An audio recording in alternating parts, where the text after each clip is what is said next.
আসসালামু আলাইকুম। এমএমএম এডুকেশন ক্লাসের পক্ষ থেকে সবাইকে স্বাগতম।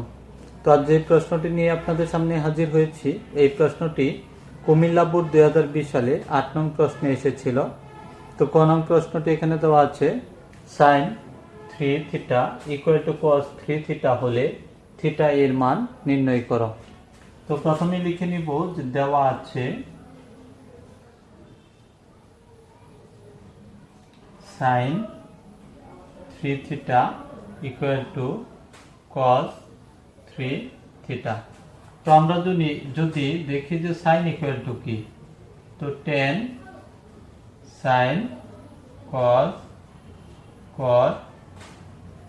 cosec sec। তো এখানে যদি লক্ষ্য করি তাহলে দেখব যে sin equal to হলো cos by cot।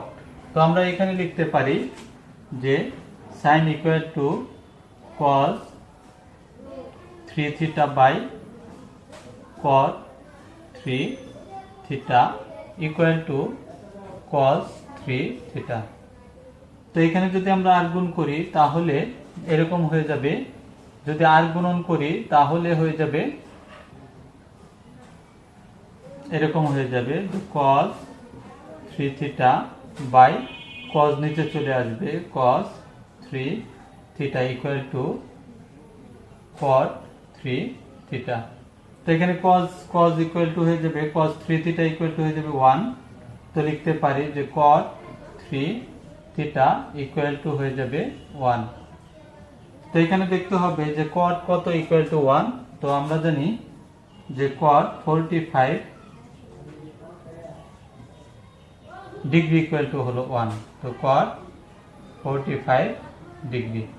তো এখানে যদি cot বর্জন করে দেই তাহলে 3 থিটা ইকুয়াল টু হবে 45 ডিগ্রি। তো এখানে 3 এর সাথে থিটা গুণ আছে, তো ডান পাশে চলে গেলে ভাগ হয়ে যাবে। তো 45 ডিগ্রি বাই 3, সুতরাং থিটা ইকুয়াল টু 15 ডিগ্রি। তো লিখতে পারি সুতরাং নির্ণেয় মান থিটা ইকুয়াল টু 15 ডিগ্রি। তো এটি ছিল ক নং প্রশ্নের সমাধান। তো এই পর্যায়ে খ নং প্রশ্নটি দেখব। খ নং প্রশ্নটির সমাধান নিয়ে আপনাদের সামনে ফিরে এলাম। তো এখানে দেওয়া আছে চিত্র 1 হতে এবি বাহুর দৈর্ঘ্য নির্ণয় করো। তো এবি বাহুটির দৈর্ঘ্য নির্ণয় করতে বলা হয়েছে। তো এখানে দুইটি কোণ দেওয়া আছে। তো এটি সমাধানের জন্য আমরা চিত্র থেকে প্রথমে লিখে দিতে পারি যে এখানে যে দুইটি কোণ আছে সেই দুইটি কোণকে নির্দেশ করলে কোণ A D B equal to 30 degree, A C B equal to হলো 60 ডিগ্রি। তো এখানে দেওয়া আছে সিডি ইকুয়াল টু 50 মিটার। তো সিডি ইকুয়াল টু যদি 50 মিটার হয় তাহলে বিসি ইকুয়াল টু কি? তো বিসি ইকুয়াল টু যেহেতু আমরা জানি না, তাহলে বিডি ইকুয়াল টু কি হবে? তো সুতরাং বিডি ইকুয়াল টু হয়ে যাবে BC plus CD, BC plus CD equal to, তো বিসি ইকুয়াল টু আমরা জানি না, বিসি থাকবে, সিডি ইকুয়াল টু জানি আমরা 50 মিটার। তার মানে বিসি প্লাস 50 ইকুয়াল টু হলো বিডি। তো এখানে বিডির মান পেলাম। তো আমাদের এখান থেকে দেখতে হবে যে বিসির মান কি, কেননা এবি বাহুর দৈর্ঘ্য নির্ণয় করার জন্য আমাদেরকে কিন্তু হয়তো অতিভুজ অথবা তার থিটা কোণ অনুযায়ী তার ভূমির মাপ জানতে হবে। তো যেহেতু এখানে একটি অংশের মাপ দেওয়া আছে, তাহলে এখান থেকে আমরা কিন্তু এই অংশটির মান নির্ণয় করতে পারি। তো বিসির মানটি নির্ণয় করার জন্য কিন্তু আমরা এইভাবে লিখতে পারি যে যদি 30 ডিগ্রি থিটা কোণ হয় তাহলে তার ভূমি হলো বিডি এবং এবি হলো তার লম্ব। তাহলে লিখতে পারি যে ত্রিভুজ এ বি ডি হতে পাই, তো এ বি ডি হতে পাই। তো এখানে আমরা যদি দেখি তাহলে সেটি tan হবে, tan কোণ A D B equal to হবে লম্ব বাই ভূমি, লম্ব হলো এ বি আর ভূমি হলো বিডি। তো এখানে tan A D B equal to আমরা মানটি যদি বসিয়ে দিই তাহলে tan হয়ে যাবে 30 ডিগ্রি। তো এবি বাহুর মাপ আমরা জানি না, এবি থাকবে, বিডি ইকুয়াল টু আমরা জানি যে বিসি প্লাস 50। তো তো এখন যদি আমরা দেখি যে tan 30 ডিগ্রি, তো tan 30 ডিগ্রি ইকুয়াল টু হবে 1/√3 ইকুয়াল টু AB, তো BC প্লাস 50। তো এখন যদি আর গুণ করি তাহলে পাবো BC plus 50 equal to AB √3AB, √3AB। তো এখন এখানে প্লাস 50 আছে, ডান পাশে পাঠিয়ে দিলে হয়ে যাবে BC equal two √3AB minus 50। তো আমরা BC ইকুয়াল টু পেয়ে গেলাম। তো BC ইকুয়াল টু পেয়ে গেলে আমরা এখান থেকে যদি এই ত্রিভুজটি দেখি যে এ ত্রিভুজ এ সি বি হতে পাই, তো এখানে যদি আমরা দেখি তাহলে কিন্তু BC এর মান আমরা পেয়েছি। তাহলে BC হলো তার ভূমি এবং AB হলো তার লম্ব। তো এখানেও কিন্তু tan এর সূত্রটি আসে, tan কোণ এ CB ইকুয়াল টু, তো আমরা যদি এখানে দেখি যে tan কোণ ACB ইকুয়াল টু কি, তাহলে লম্ব বাই ভূমি, তো লম্ব হলো AB আর ভূমি হলো BC। তো এখন আমরা যেই অংশটুকুর মান বসিয়ে দেওয়া যায় সেটুকু বসিয়ে দিব। তো এখানে tan হলো 30 ডিগ্রি ইকুয়াল টু AB বাহুর মাপ। তো AB বাহুর মাপ আমরা জানি না, তো AB থাকবে। তো BC এর মান কিন্তু আমরা জানি, BC equal two √3AB, √3AB minus 50।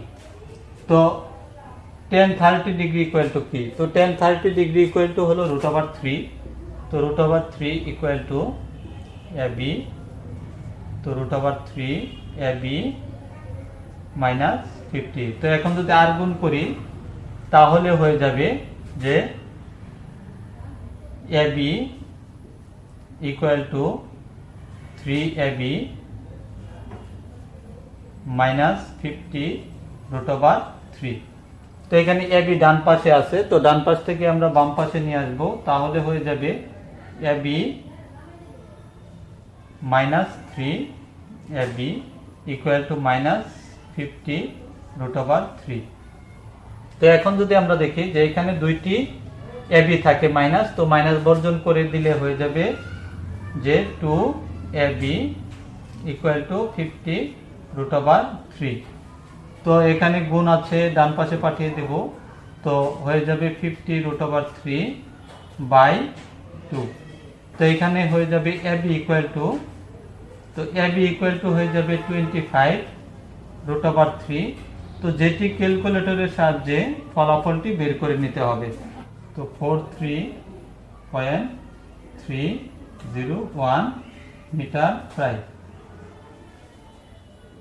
তো ক্যালকুলেটরের সাহায্যে উত্তরটি মিলিয়ে নিতে হবে। সুতরাং AB বাহুর দৈর্ঘ্য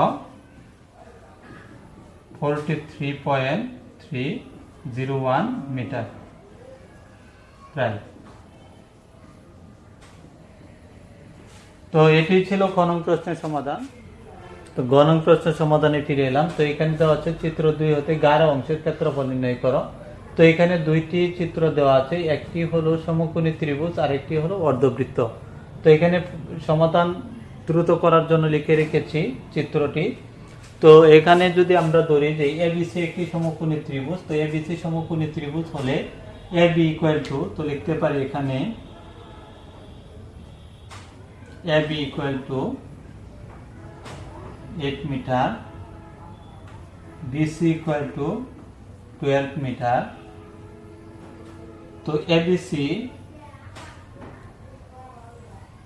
সমকোণী ত্রিভুজ হতে পাই।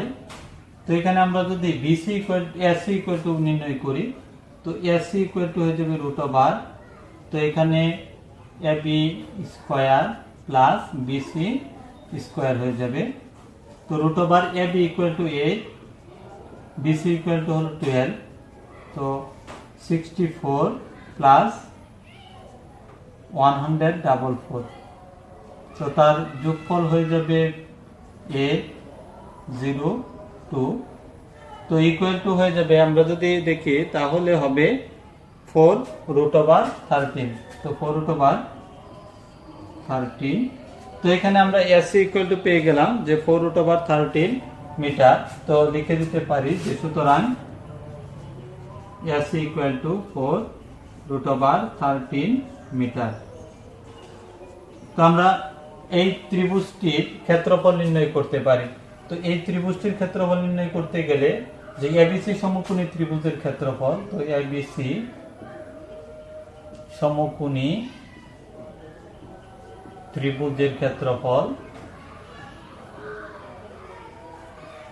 তো এবিসি ত্রিভুজের সমকোণী ত্রিভুজের ক্ষেত্রফল আমরা জানি 1/2 ভূমি গুণ উচ্চতা। তো তার ভূমি হলো বিসি ইন্টু এবি, তো বর্গ মিটার।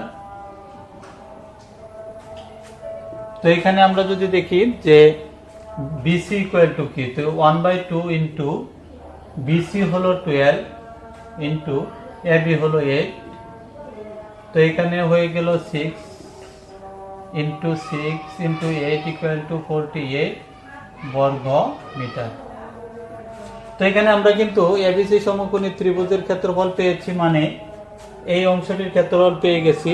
তো এখানে আমাদেরকে এই যে অর্ধবৃত্তটি আছে, এই অর্ধবৃত্তটির ক্ষেত্রফল নির্ণয় করতে হবে। তো এসি ইকুয়াল টু যদি হয় 4√13, এটি হলো কোনো একটা বৃত্তের ব্যাস। তো বৃত্তের ব্যাস যদি হয় তাহলে তার ব্যাসার্ধ আমরা নির্ণয় করব। তো ব্যাসার্ধ নির্ণয় করতে গেলে আমরা ব্যাসার্ধ কত পাই, তো এখানে এসি বৃত্তের ব্যাস, তো এসি হলো বৃত্তের ব্যাস ইকুয়াল টু হলো 4√13। সুতরাং ব্যাসার্ধ, তো ব্যাসার্ধ আর ইকুয়াল টু হয়ে যাবে 4√13 কে 2 দ্বারা ভাগ, তো ইকুয়াল টু হয়ে যাবে 2√13 মিটার। তো বৃত্তের ব্যাসার্ধ পেয়ে গেলাম 2√13 মিটার। এখন আমরা অর্ধবৃত্তের ক্ষেত্রফল নির্ণয় করব। তো অর্ধবৃত্তের ক্ষেত্রফল আমরা জানি যে অর্ধবৃত্তের ক্ষেত্রফল 1/2 পাই আর স্কয়ার। তো এখানে আমরা লিখতে পারি যে সুতরাং অর্ধবৃত্তের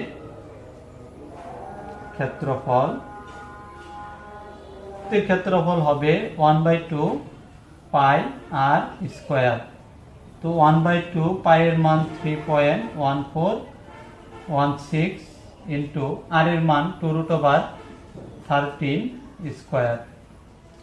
তো টোটালটি কিন্তু আমরা ক্যালকুলেটর দিয়ে সমাধান করতে পারি। তো ক্যালকুলেটর দিয়ে যদি ক্যালকুলেশন করি তাহলে হবে 81.6816। তো এখানে আমরা যদি টোটালটুকু হিসাব করি তাহলে 81.6816 বর্গ মিটার আসে।